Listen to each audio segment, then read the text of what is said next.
Podemos dizer que o ritual do beijamão começa principalmente em Santa Cruz e é uma página inicial da história do transporte público no Brasil.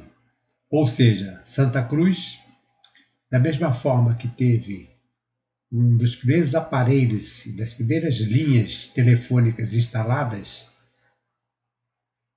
assim que o telefone foi implantado no Brasil, assim também como nós tivemos a primeira agência de correios e telégrafos que foi instalada aqui em Santa Cruz, é correto dizer que a história do transporte público no Brasil começou em Santa Cruz. E ela está relacionada com o ritual do beijamão. Esse ritual do beijamão, que era bastante praticado durante o período joanino, a presença de Dom João VI no Brasil, deu prosseguimento com Dom Pedro I, Dom Pedro II, embora não com tanta frequência como Dom João, porque Dom João recebia os súditos diariamente, de segunda até sexta.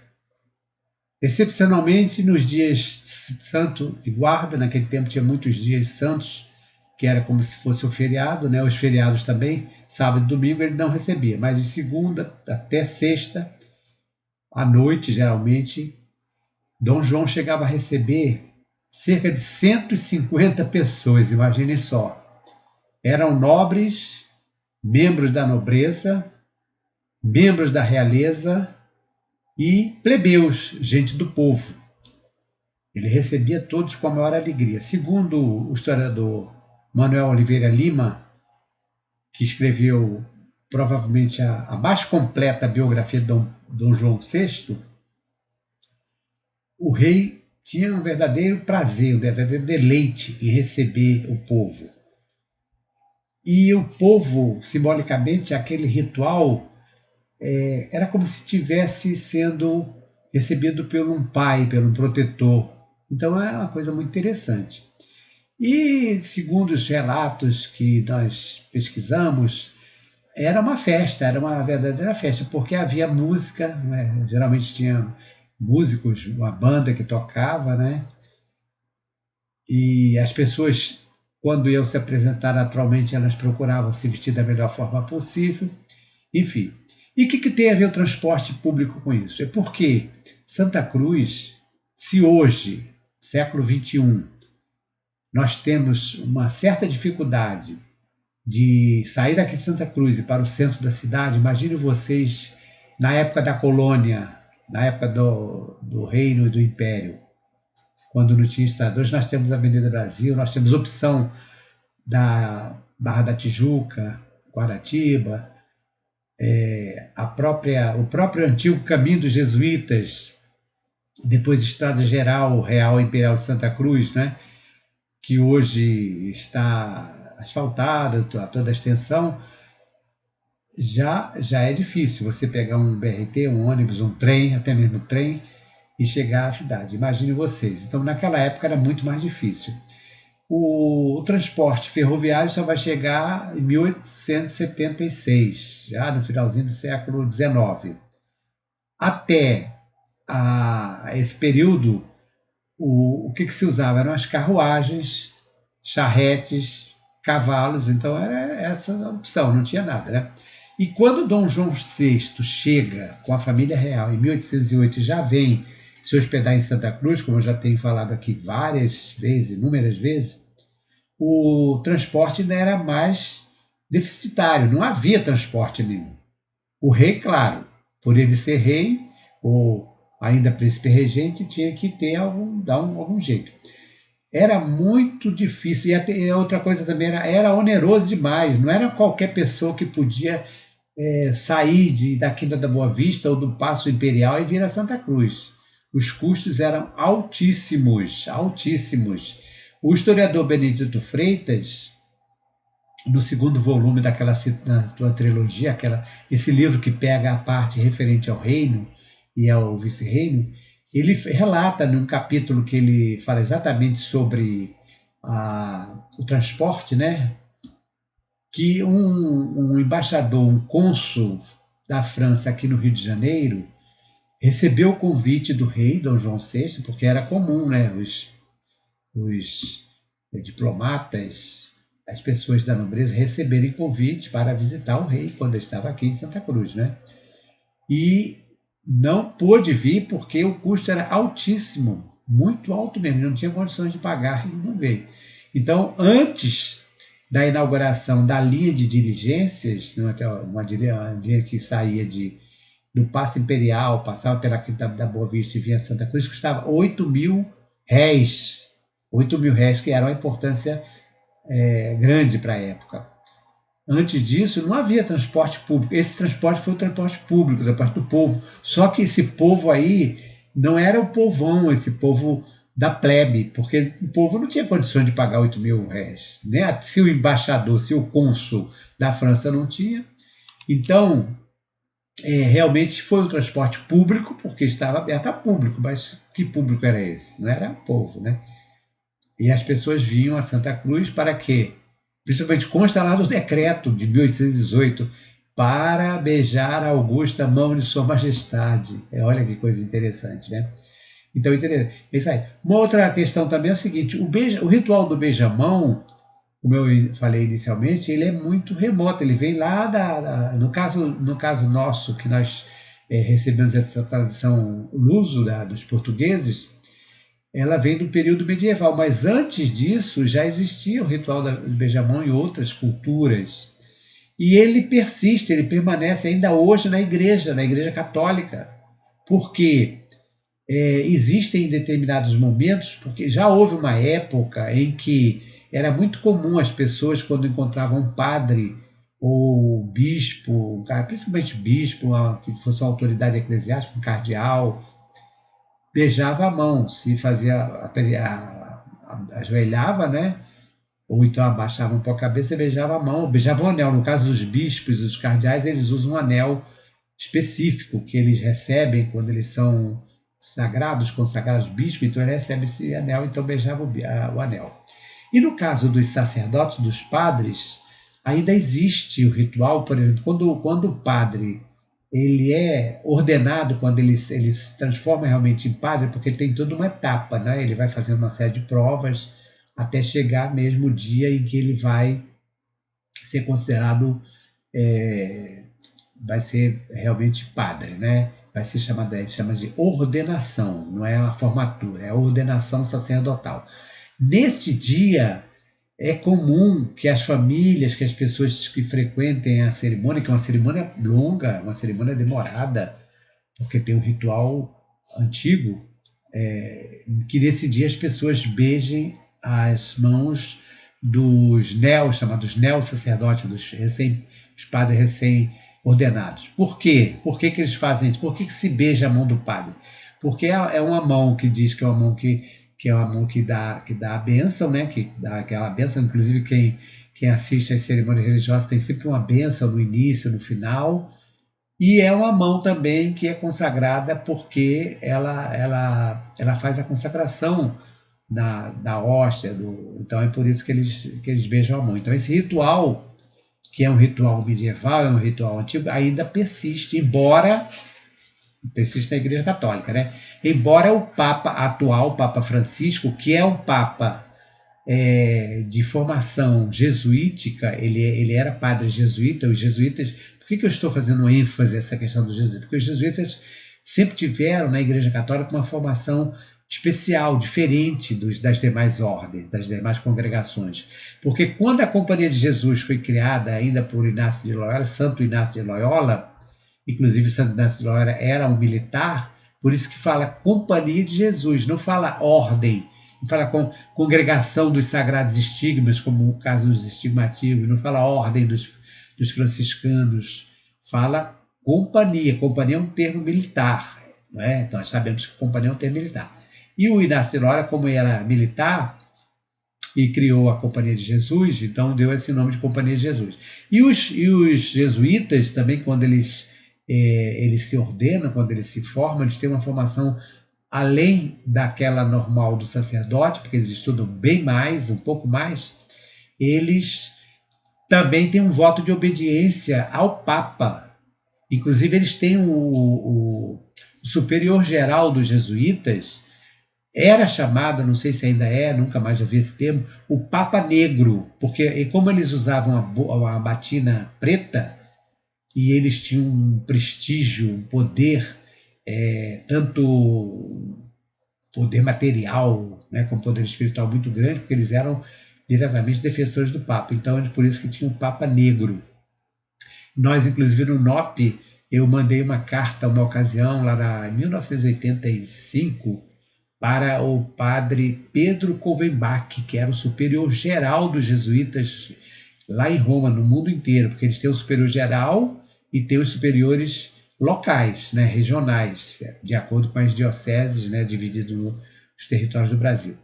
E o padre Pedro Covenbach, naturalmente, recebeu a carta, algum secretário, alguém leu a carta, porque o que eu tinha falado dessa carta? Eu tinha falado sobre a ponte dos jesuítas, da importância de nós sabermos mais, obtermos informações, porque a documentação toda está no arquivo dos jesuítas em Roma. E houve o interesse dele, por incrível que pareça. Mandei para Roma a carta, consegui alguém traduzir e tal, e ele mandou a resposta por intermédio da PUC do Rio de Janeiro. Eu, inclusive, já fiz uma apresentação. Quando eu fiz aquela apresentação sobre o José Francisco Toffoli, eu até coloquei uma foto do padre McDowell, que era superior, que era reitor da PUC aqui no Rio de Janeiro, que a PUC é uma instituição universitária, né, vinculada aos jesuítas. Ele veio aqui exatamente por causa dessa carta que nós enviamos para o padre Pedro. Eu estou abrindo esse parênteses aqui para dizer que o Papa Francisco, ele é de formação jesuítica. E ele, quando assumiu o papado, ele começou a fazer uma série de mudanças. Tem sido muito criticado pela uma ala, porque vocês sabem que tem sempre a ala da crítica da esquerda, da direita, do centro, isso também na igreja tem, é política, né? E tem, então, aqueles católicos mais ortodoxos, mais tradicionalistas, que não concordam com determinadas manifestações, ordens do Papa Francisco. Uma delas, do Papa Francisco, era exatamente, isso foi em 2019, de acabar com esse ritual do beijamão, ou seja, evitar que as pessoas se ajoelhem para beijar a mão. Então isso aqui também, isso é hoje, nós estamos falando hoje em dia, ainda existe esse ritual do beijamão. Então, na apresentação de hoje, que eu fiz essa pequena abertura, né, hoje que é uma quarta-feira, dia 2 de abril de 2025, eu estarei falando exatamente sobre o primeiro capítulo, vamos dizer, ao início da história do transporte público é em Santa Cruz, com a criação dessa companhia de diligência, e sobre o ritual do beijamão, e também falarei sobre a expressão de mão beijada, que também está tudo relacionado com isso. Bom, vamos fazer essa apresentação, sempre apresentando os slides e fazendo os comentários. Uma boa noite, uma boa semana para vocês e compartilhe sempre que puderem quando conhecer o trabalho.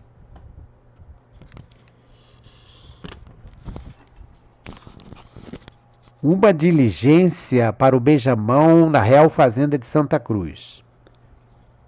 A história do transporte público no Brasil tem início em Santa Cruz. A remota cerimônia do beijamão, que ainda hoje é praticada. Tudo de mão beijada.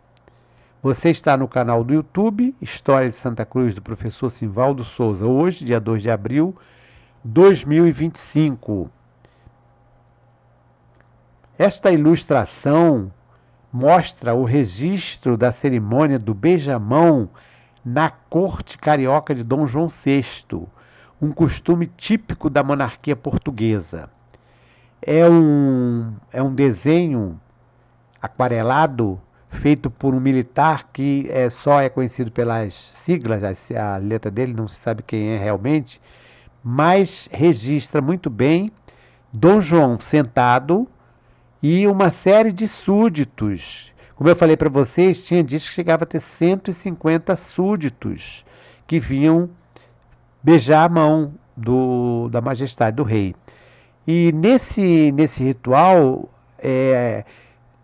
os demais membros da realeza também participavam. Veja vocês que está ao lado dele a dona Carlota Joaquina, a rainha, e os dois filhos de Dom João. Tem uma fileira aqui, inclusive tem um sacerdote ali, tem um militar. Lá atrás, a impressão que tem que já são pessoas mais simples, porque todas as pessoas eram bem recebidas pelo rei para esse ritual do beijamão. Da mesma forma que testemunhamos a instalação do aparelho e de uma das primeiras linhas telefônicas no Brasil, emprestamos o imóvel da Fazenda Imperial para a locação daquela que seria a agência inaugural dos Correios e Telégrafos em nosso país, também podemos afirmar que em Santa Cruz teve início a história do transporte público brasileiro. Se nos dias de hoje, mesmo com a abertura da Avenida Brasil, ampliação, expansão e modernização das demais vias que fazem ligação do bairro Imperial de Santa Cruz com o centro do Rio de Janeiro, ainda sofremos com a demora, falta de segurança e limitação do conforto nos transportes, imaginemos o quanto não era muito mais espinhosa a experiência no deslocamento durante o período colonial e até mesmo nas primeiras décadas do século XX. Na foto da imagem tem aqui uma foto de Curitiba antiga, diligência, uma das diligências que ligavam a cidade de Campos Gerais, às quais se chegava quase em 4 dias de viagem com pernoites e trocas de cavalos.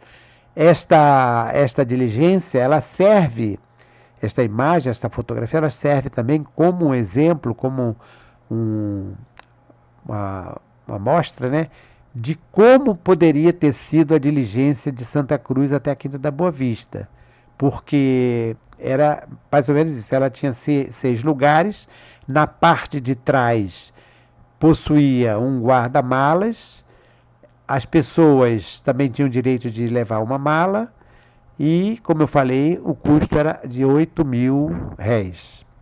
Depois da estação de Sapopemba, atual Deodoro, o trem chega a Santa Cruz em 30 de novembro de 1878, mas antes disso, só mesmo fazendo uso de cavalos, charretes e carruagens com múltiplas denominações. A eletrificação do ramal ferroviário de Santa Cruz somente vai ocorrer no final da década de 1940, na inauguração feita pelo presidente Getúlio Vargas. Antes disso, somente viajando de Maria Fumaça ou trem movidos a locomotiva diesel. O Dr. Antônio Nicolau Jorge, quando era coordenador-geral do NOP, me contava que ainda jovem, quando estudava odontologia no centro do Rio e precisava ir vestido roupas claras, era forçado a usar um guarda-pó, pois a viagem nas composições da estrada de ferro Dom Pedro II, chamada de Maria Fumaça, cujo funcionamento dependia da pressão do vapor obtido com a água quente aquecida por fornalhas alimentadas por carvão ou lenha, deixava as roupas cheias de fagulhas. Então o doutor Antônio me contava que quase todos os passageiros, já sabendo, porque observe aqui na imagem, essa fumaceira. Então essa fumaceira era provocada pelo vapor. Esse vapor era uma fornalha, aquecia a água, e essa fornalha, geralmente eles usavam lenha, e essa lenha ou carvão acabava deixando essas fuligens, que era aquela coisa preta, e ia na roupa das pessoas. Com o Dom João VI e demais membros da família instalados, ainda que esporadicamente, no antigo convento dos jesuítas, era preciso estabelecer as condições urgentes e indispensáveis para minimizar o oneroso e grave problema que acarretava com o deslocamento do centro da corte e mesmo da Quinta da Boa Vista até Santa Cruz. Em 18 de outubro de 1817, com o aviso régio assinado pelo rei Dom João VI, concedendo privilégio para o estabelecimento de uma linha de diligências interligando o Paço e a Quinta da Boa Vista até a Real Fazenda de Santa Cruz, tinha início a história do transporte público no Brasil. Antes do aviso régio de 1818, quem precisasse e quisesse vir do centro do Rio para Santa Cruz, teria que arcar por própria conta e risco todo o custo da viagem, o que exigia enorme dispêndio em torno, com as atualizações monetárias de hoje, de 36 mil réis, o que parece um verdadeiro absurdo, e é, porque não havia outra possibilidade, então tinha que se encomendar um transporte e era realmente caro. Benedito Freitas, no capítulo intitulado Transportes do Carro, do Boi ao Trem de Ferro, do segundo volume da sua trilogia sobre a história de Santa Cruz, Vice-Reis e Reinado, 1760 a 1821, Rio de Janeiro, 1987, página 169, descreve que o cônsul francês no Rio de Janeiro, de nome Malher, foi obrigado a recusar o convite feito pelo rei Dom João VI, porque não havia recebido seus vencimentos e teria um custo de mais de 400 francos, que era um absurdo, era um dinheiro muito alto, né? É ainda o historiador santacruzense Benedito Freitas, no mesmo capítulo e livro anteriormente citados, que transcreve o decreto de 1º de outubro de 1818, assinado pelo ministro Tomás Antônio de Vilanova, Portugal, com a rúbrica de Sua Majestade, concedendo a Joaquim José de Melo privilégio para estabelecimento de carros e animais de posta para o transporte de passageiros dessa cidade ao sítio da Real Fazenda de Santa Cruz e ao Palácio Real da Quinta da Boa Vista. Essa concessão foi durante 10 anos. E o Vilanova era ministro e foi quem fez o decreto. Claro que Dom João, né, ele vai rubricar, ele vai autorizar. Podemos afiançar que se tratava do início do transporte público no Brasil. Público, sim, porém não relativo ou pertencente ao povo, se aqui considerarmos a definição não como conjunto dos cidadãos de um país em relação aos governantes, que é a definição de povo, mas sim o povo como um conjunto de pessoas que pertencem à classe mais pobre, ou seja, da plebe. Então essa classe mais pobre, ela não tinha esse direito, quer dizer, tinha o direito, mas ela não ia poder fazer esse uso porque não tinha condições. Da sequência do texto do decreto inaugural do transporte público no Brasil, transcrevemos: propondo-se Joaquim José de Melo estabelecer postas que possam, com mais facilidade e cômodo, ir para o Real Sítio de Santa Cruz ou para o Palácio da Real Quinta da Boa Vista, as pessoas que, para terem a honra, observem, para terem a honra de beijar a minha augusta e real mão, ou por suas dependências, concorrem para um ou para outro lugar nas ocasiões em que eu, em qualquer deles, resido, debaixo das condições constantes dos artigos juntos, extraídos do termo que assinou na Intendência Geral da Polícia, requerendo-me, juntamente com certas graças e isenções, para a verificação deste projeto que, para a utilidade e benefício que ao público deve resultar, se fez muito digno da minha real aprovação e proteção, e tenho já mandado expedir as competentes ordens para se lhe designarem os terrenos da Real Fazenda de Santa Cruz para a caça de posta e para o pasto e descanso dos animais nele empregados.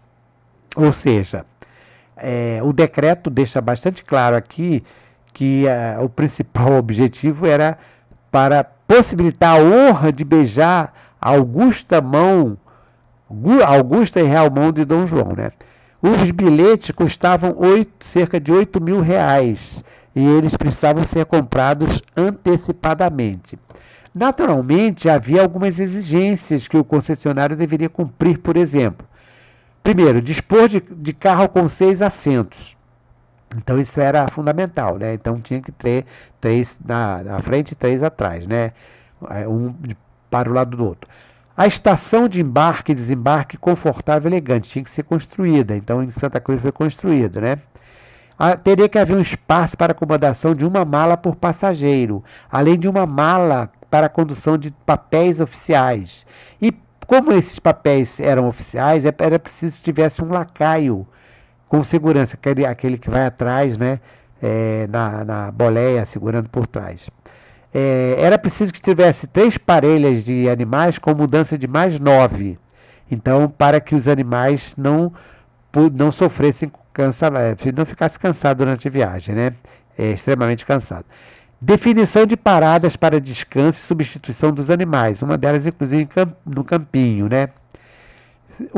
Os bilhetes que deveriam custar R$ 8.000, R$ 8.000. E em Santa Cruz, os passageiros se hospedavam no prédio construído pelo concessionário exclusivamente para essa finalidade. Como era uma viagem longa, era preciso que tivesse um local que oferecesse o mínimo conforto possível, onde as pessoas pudessem ir ao banheiro, ter uma água para beber, pudessem descansar, até porque também tinha o bate e volta, né? Ia e voltava no mesmo dia. Imaginem vocês, é uma viagem bem mais cansativa, né? Tudo isso para que pudesse ser cumprido o protocolo do beijamão, como aliás ficou bem claro no texto do decreto. Então o decreto deixa bem claro que era o beijamão. Tem aqui uma ilustração que é tirada de uma publicação online lá do Congresso, né, o plenarinho, que mostra como é que seria o beijamão. Dizem alguns que na verdade não chegava a beijar a mão mesmo. Encostava só os lábios assim, não sei, tinha gente que botava a mão, botava assim a língua mesmo. Tem até uma brincadeira que diz que a pessoa chega, vai beijar a mão do Dom João e fala assim, tá com gosto de cabidela, porque diz que Dom João VI gostava muito de comer frangos, né? Eu não sei se é folclore, é verdade, mas o Benedito Freitas disse que realmente ele é chegado um franguinho. A cerimônia praticada desde tempos remotos é uma tradição de reverência a personalidades eminentes e o beijamão no Brasil, com origem na cultura lusófona, remonta aos tempos medievais. Então, o beijamão brasileiro é uma reprodução do beijamão português, que vem lá dos tempos medievais. Dom Pedro I e Dom Pedro II mantiveram cerimonial, embora não ocorresse com tanta frequência como nos tempos do rei Dom João, o pai e avô dele, né, que chegou a receber cerca de 150 súditos por dia, de segunda a sexta-feira. Somente havia exceções para os dias santos, feriados, sábados e domingos. Debré não deixa de registrar a figura aqui de Dom Pedro I, né, mantendo o ritual, e aqui um personagem da nobreza, né, beijando a mão do imperador Pedro I. Segundo consta do texto intitulado Casa Real Nascimento do Príncipe da Beira, Beijamão, o Príncipe da Beira era aquele príncipe que era o primeiro, era o mais, aquele que seria o herdeiro, é chamado Príncipe da Beira, né? O Arquivo Nacional História Brasileira. A cerimônia tinha grande significado simbólico, lembrando o papel paternal e protetor do rei. Invocava o respeito pela monarquia e a submissão dos súditos. Era grande o fascínio que exercia sobre o povo. No tempo de Dom João VI havia um protocolo preciso a ser seguido. A pessoa se aproximava, ajoelhava diante do rei e beijava-lhe a mão estendida. Então levantava-se, fazia outra genuflexão e se retirava pelo lado direito. Uma outra questão também, além de beijar a mão, as pessoas também que frequentavam, elas tinham, geralmente elas faziam um pedido, elas iam fazer uma reivindicação, alguns até exageravam muito, outros eram muito prolixos, mas diz que, segundo vários relatos, que Dom João era muito paciente, ouvia, mandava os ministros atenderem, enfim, era uma coisa muito interessante. Aqui tem o registro da cerimônia do beijamão na corte carioca de Dom João VI, um costume típico da monarquia portuguesa. Esse desenho aquarelado é uma ilustração de um artista militar inglês conhecido apenas pelas iniciais APDG. Então vocês observem que tem o Dom João tendo a mão beijada, né? A Dona Carlota Joaquina ao lado dele, o príncipe Dom Pedro e mais a filha Benedita também ao lado, e a fileira aqui das pessoas. Tem aqui no finalzinho da fileira uma pessoa ali virada para lá no final aqui, observem aqui essa gravura, né? Observe que tem uma pessoa de cinza, depois tem 2, 4, 6, 7, oitavo da frente para trás, né? Menos o ajoelhado. Ele está fazendo o quê? Ele está organizando, provavelmente tem uma lista ali na mão dele para chamar, ele vai chamando ali, acredito que seja isso, né?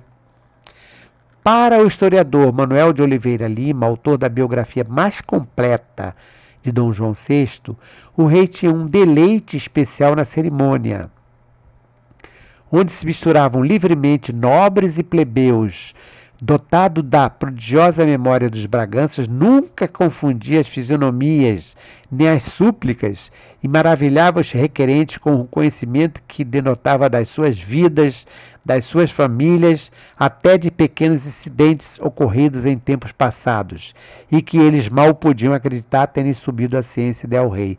Quer dizer, essas observações do Oliveira Lima devem se reportar principalmente aos súditos portugueses, porque muitos de Portugal que estavam aqui faziam questão de comparecer a esse ritual. Inclusive, um deles, o bibliotecário chamado Marrocos, que veio para o Brasil, estava na Biblioteca Nacional. Um momentinho, por favor.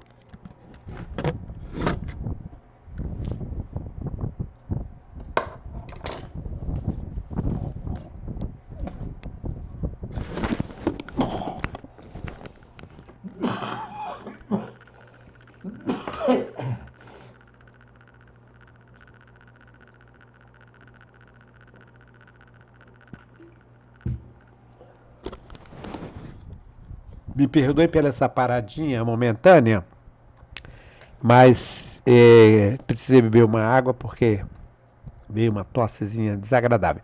Então, o Marrocos, Joaquim de Santos Marrocos, ele veio de Portugal como ajudante da biblioteca. Ele vai trabalhar então na Biblioteca Nacional, na antiga Biblioteca Real, que hoje é a Biblioteca Nacional. E ele escrevia cartas para o pai, para a irmã, porque quando ele chega ao Brasil, vem com aquela má vontade dos portugueses, porque os portugueses não queriam vir para o Brasil. Foram muitas famílias e no início deve ter sido um sofrimento muito grande, embora também tinham tido um certo privilégio, aquele põe-se na rua, né, o PR, as casas que foram desocupadas para eles. E o Marrocos, depois de um tempo, vai acabar se acostumando com o Rio de Janeiro, vai se casar, vai morar em Niterói e vai mudar bastante a opinião dele. Uma nas cartas que ele manda para o pai, ele fala que pretende vir a Santa Cruz para beijar a mão do rei. Então os súditos portugueses vinham para cá. Por isso que o Oliveira Lima está referindo aqui que o Dom João se lembra, cita os acontecimentos, geralmente porque como ele viajou com muitas pessoas, então deve lembrar de um fato ou outro. Aqui tem uma capa do livro. Essa capa, vocês observam que é edição facsimilar, Dom João VI no Brasil, 1808-1821. É um livro grande, a minha edição aqui completa, ele dividiu em 2 ou 3 volumes, mas quem tiver interesse de ler esse livro de graça, entra no site, procura lá, Dom João VI no Brasil, Oliveira Lima, edição facsimilar, é da Fundação Alexandre de Gusmão. A pessoa baixa em PDF e pode ler isso de graça, porque é um livro caro. Ele ficou um tempo, ele foi publicado pela primeira vez em 1908, ficou um tempo longo sem edição. Quando chegou na década de 80, foi publicada essa edição, que inclusive eu tenho um exemplar, muito boa, muito completa. E agora eu fiquei tomando conhecimento que tem a possibilidade de baixar de graça, né? Na iconografia, a cerimônia do beijamão é registrada por um artista militar conhecido apenas pelas iniciais APDG, retratando o rei Dom João VI recebendo enorme quantidade de súditos, que é esta, deixa eu mostrar para vocês essa gravura aqui. Então, APDG. Então aqui é o registro mostrando Dom João VI, né, recebendo os súditos.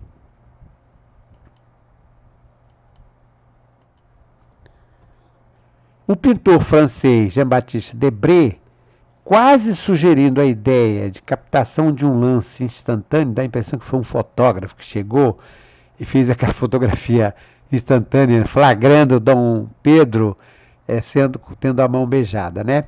Também fez uma aquarela mostrando o imperador Dom Pedro I, recebendo militares e tendo sua mão beijada por um deles.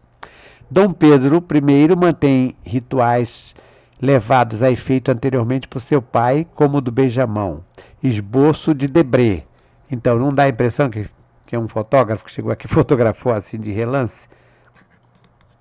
Após o reinado de Dom João VI, a cerimônia do beijamão, que já não era mais tolerada em outras realezas europeias, foi extinta, ficando na lembrança por registro pictórico atualmente em exposição na Câmara Municipal de Lisboa, o óleo sobre tela de autoria de José da Cunha Taborda, mostrando o beijamão durante a aclamação do rei Dom João IV de Portugal em 1640. Beijamão durante a aclamação de Dom João IV em 1640, autoria José da Cunha Taborda, Câmara Municipal de Lisboa.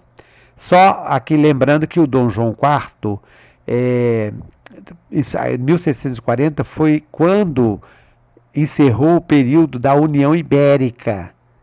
Vocês sabem que em 1580 morreram todos os herdeiros de Portugal e Portugal acabou ficando anexada à Espanha. Então, de 1580 até 1640, houve esse chamado período da União Ibérica, ou seja, o Brasil e Portugal estavam dependendo da Espanha, nós ficamos vinculados à Espanha. Tanto que nós tivemos nesse período a invasão dos holandeses, porque os holandeses estavam em guerra contra a Espanha. E quando termina esse período, em 1640, vai ter a aclamação do rei Dom João IV, e nessa aclamação é que volta o reino a ser reinado por portugueses. E foi exatamente Dom João IV, 1640. Aqui tem o beijamão, por isso que tem esse óleo sobre tela. Na atualidade, ainda se pratica o ato de beijar as mãos dos sacerdotes, principalmente no dia em que são ordenados, segundo a tradição católica que remonta aos tempos de Jesus Cristo, passando pelos apóstolos, alcançando papas, cardeais, arcebispos e bispos. O beijamão ocorre porque o padre acaba de ser consagrado e suas mãos, que dão bênçãos, tocaram o corpo e o sangue de Cristo. Então essa é a explicação. Mas tem casos aqui, por exemplo, o Papa, em 1963, o então presidente dos Estados Unidos, John Fitzgerald Kennedy, optou deliberadamente por não beijar a mão do Papa Paulo VI. Naquela época foi um clamor, porque era praticamente obrigado a beijar a mão, mas o presidente dos Estados Unidos, John Kennedy, inclusive, ele era católico, coisa também rara, porque os presidentes dos Estados Unidos geralmente são protestantes, são evangélicos, né? Então, ele se recusou, que era católico, optou deliberadamente por não beijar a mão do Papa, quando se encontraram no Vaticano, né? Por meio de dar munição aos críticos que diziam que um presidente católico seria sempre subserviente a Roma. Então foi uma forma também de dizer, não é verdade, isso é porque eu sou presidente católico, você é subserviente a Roma. E o atual Papa Francisco, que tem a sua formação sacerdotal ligada aos jesuítas, propôs em 2019 o fim da tradicional prática do beijamão na Igreja Católica, como já fez em relação a outros símbolos antigos, causando incompreensão e desacordo dos católicos conservadores que costumam acusar o atual Papa de se desviar da doutrina e da tradição da Igreja Católica. Agora suspeitam que ele queira dar fim a este rito. E, inclusive, existia também a Igreja Católica, como é uma instituição milenar, tem uma série de ritos que o Papa foi aos poucos eliminando. Um deles é um rito mais antigo, que eu acho que foi até eliminado antes dele, que era de ser transportado num trono, como se fosse aquela cadeirinha de arruar, colocava aquele trono todo dourado, cheio de brilhantes e tal, então eles não estão mais fazendo isso. A freira Maria Concetta Essu, 85 anos, beija a mão do Papa Francisco, enquanto ele lhe entrega uma condecoração de honra da igreja durante o encontro semanal na Praça de São Pedro, no Vaticano. Diz que o Papa Francisco já tentou várias vezes impedir que as pessoas beijassem a sua mão. A título de curiosidade, convém explicar a origem do termo de mão beijada, que remonta ao século XVI, quando os súditos agradeciam uma doação do rei, beijando-lhe a mão. Como os agraciados recebiam a doação em troca de apenas beijar a mão do doador, o presente foi recebido em troca da mão beijada do doador. Ganharam a doação em troca da mão beijada do rei, sem nada gastarem. A expressão dar de mão beijada pode ser oriunda de dois fatos. Ou o doador adquiria pela doação o direito de beijar a mão do rei ou do papa, ou o agraciado agradecia a doação beijando a mão do doador. Quer dizer, tem essas duas possibilidades. De qualquer forma, ninguém gastava nada. Eram presentes ou doações em troca do beija-mão ou da mão beijada. Então, esse é o termo que se explica. Ah, ganhou de mão beijada. Quer dizer, ganhou sem fazer nada, sem fazer esforço nenhum. Então, hoje nós falamos um pouquinho sobre esse primeiro capítulo da história do transporte público em Santa Cruz, que começa de transporte público no Brasil, que começa exatamente em Santa Cruz, também do ritual do beijamão e da implantação da linha de diligências e um pouquinho do transporte em Santa Cruz. Uma boa noite a todos, nesta quarta-feira, dia 2 de abril de 2025. Você está no canal de História de Santa Cruz do professor Simvaldo. Até uma próxima oportunidade.